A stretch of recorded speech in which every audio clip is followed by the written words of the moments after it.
A chartered flight carrying US citizens out of Haiti has arrived in Miami with just under 50 people on board.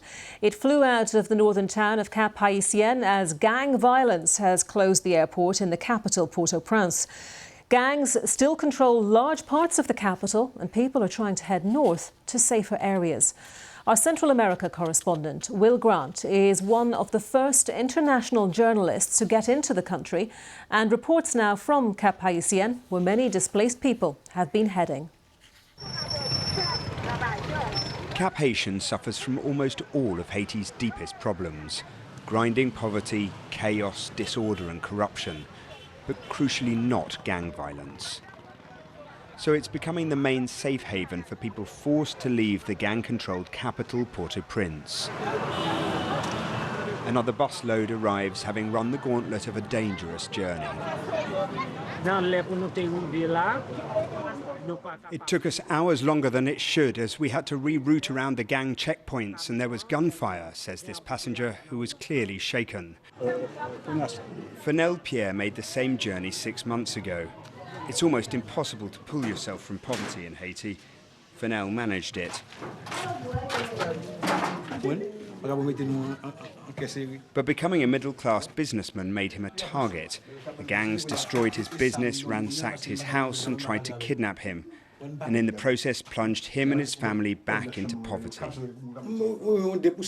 This is just 2% of the life I used to live. In fact, I'm not living, I'm just existing.